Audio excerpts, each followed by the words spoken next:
El domingo día 16, la Comisión de Trabajadores del Cinturón Industrial de Lisboa convocó una manifestación.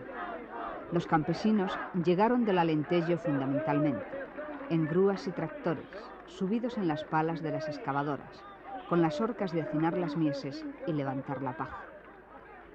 Un cierto clima de inseguridad, de temor, reinaba aquel día en la capital portuguesa, pues se temía un enfrentamiento entre seguidores de los tres partidos en el poder: el socialista, el comunista y el Partido Popular Democrático.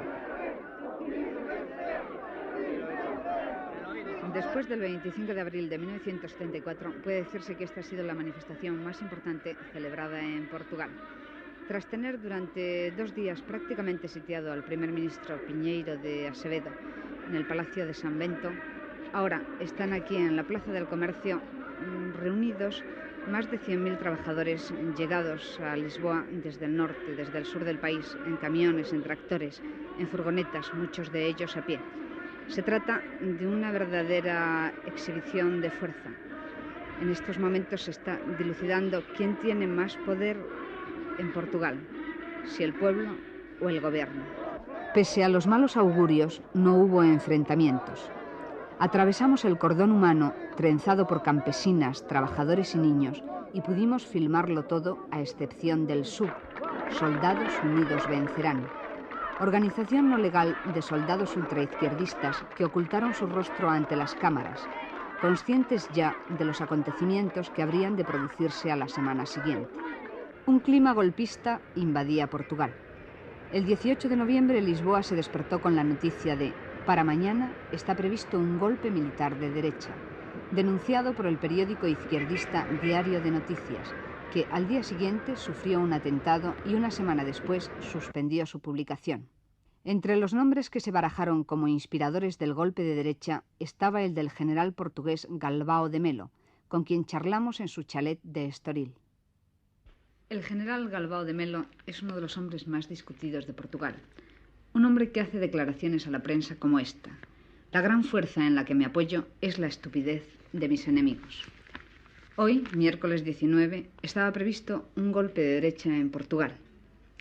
Son las 11 de la noche cuando estamos en casa del general y el golpe no se ha efectuado. ¿Qué opina usted? Pues que para hoy ya es muy tarde. Sí, desde luego es tarde para un golpe militar. Pero dígame, ¿no cree en la posibilidad de que pueda darse posteriormente algún golpe? Bueno, un golpe propiamente pienso que no.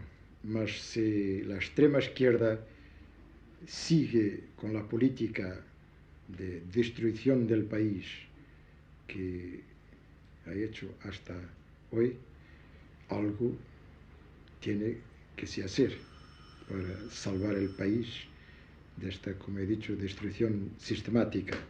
Mas tal vez no sea necesario mesmo un golpe de fuerza, porque la diferencia ya de fuerzas entre los que podemos llamar de moderados, verdaderamente interesados en la salvación de Portugal, y los de extrema, que quieren solamente su destrucción, ya es tan grande que no hay ocasión para una confrontación armada.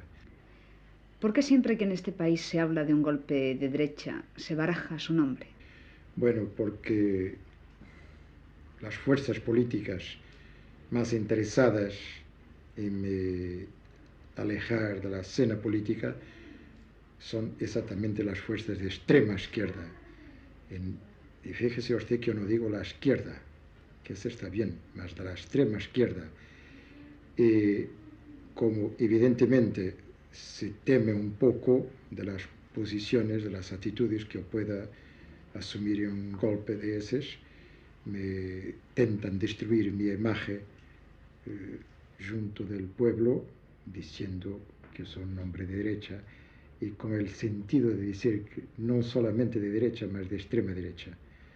Pues eso es una tontería, es mesmo una política que no tiene senso, porque todo el mundo en Portugal sabe que yo no he sido nunca de una extrema derecha, bien al contrario, que he tenido mesmo muchas dificultades con el régimen anterior, al punto de 9 años antes recusado ascender a general, exactamente porque no estaba de acuerdo con una dictadura como existía aquí.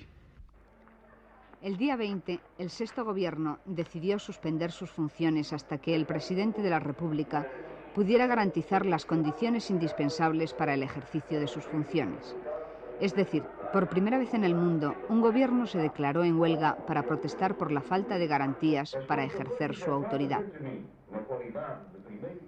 Ante el clima de inestabilidad política y militar, los partidos y el propio gobierno consideraron que algo había que hacer y empezaron los rumores de reestructuración del gabinete ministerial.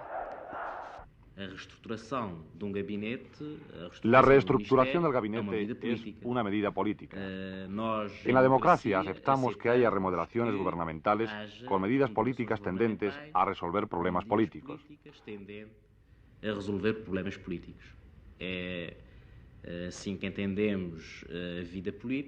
Entendemos que para hallar soluciones no hace falta recurrir a la fuerza. Basta con el diálogo para obtener soluciones políticas para los problemas políticos. Y por ahí las soluciones políticas para problemas políticos. El mismo rumor se difundió entre el ejército. Se agudizaron las contradicciones en el seno de las Fuerzas Armadas. El general Otelo Saraiva de Carvalho, el cerebro gris de la Revolución del Clavel, empezó a tambalearse y a cuestionarse la necesidad de que dirigiera el COPCOM, máximo organismo de defensa del Estado.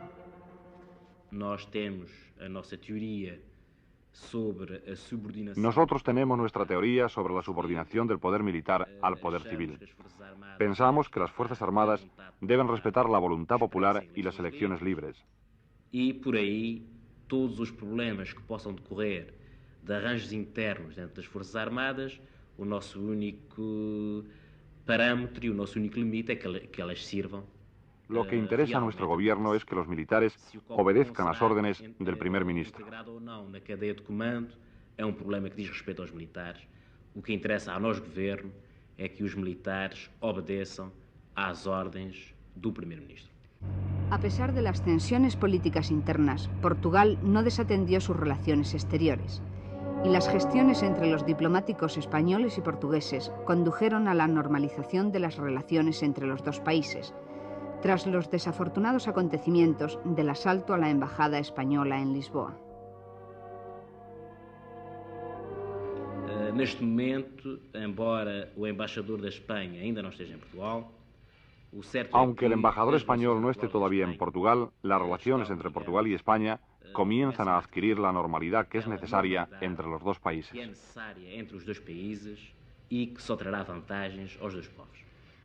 El día 21 comenzaron las obras de restauración de nuestra embajada en el Palacio Pallava, supervisadas por el arquitecto español Manzano Monís. Y en estos momentos ya están trabajando allí 4 de nuestros funcionarios diplomáticos, entre ellos el cónsul español en Oporto.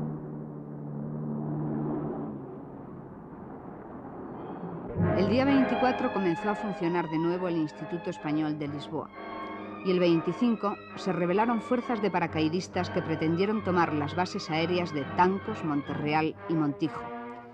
Se produjo el temido y esperado enfrentamiento entre las unidades progresistas del ejército y los comandos conservadores de Jaime Neves.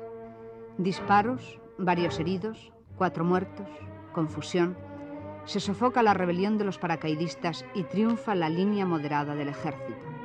El Partido Comunista reconoce que la rebelión ha sido una grave derrota para la izquierda militar y un paso adelante de las fuerzas moderadas y del Partido Popular Democrático. Durante la última semana de noviembre se producen en Portugal importantes dimisiones forzosas de los hombres más significativos de la revolución del 25 de abril. Cesa en su puesto de dirigente del COPCOM el general Otelo. Cae el general Fabião y Rosa Coutinho, conocido como el general Rojo. Las izquierdas son diezmadas y empieza a surgir el temor entre los partidos políticos de que el fallido golpe del 25 produzca una radicalización de derecha por oposición a la radicalización de izquierda ocurrida después del golpe espinolista del pasado 11 de marzo.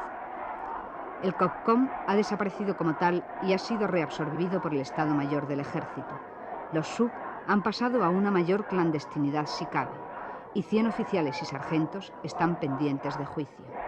El Partido Socialista se ha apresurado a declarar que el pueblo portugués debe defender el curso democrático de su revolución de todos los que intentan aventuras totalitarias. Sá Carneiro, secretario general del Partido Popular Democrático, se ha entrevistado en estos días con Willy Brandt para que Alemania Federal interceda ante la Comunidad Económica Europea para otorgar una especie de plan Marshall de ayuda económica a Portugal. ¿Cómo cree usted que se va a resolver la actual crisis política?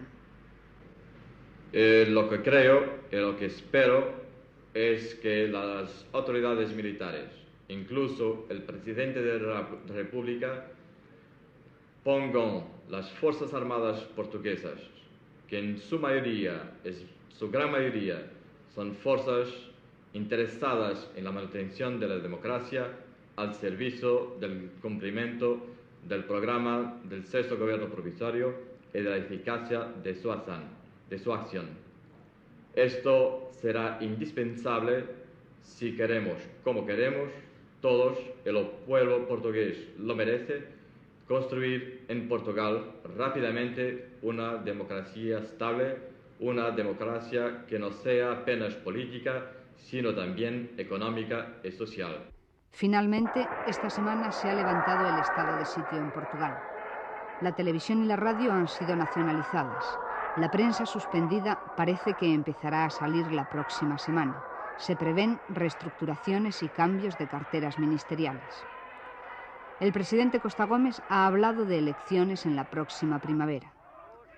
Aunque el Partido Comunista continúa en el gobierno, no cabe duda de que los últimos acontecimientos representan el triunfo de la moderación, sin olvidar el camino del socialismo y sin regresar tampoco a situaciones anteriores al 25 de abril.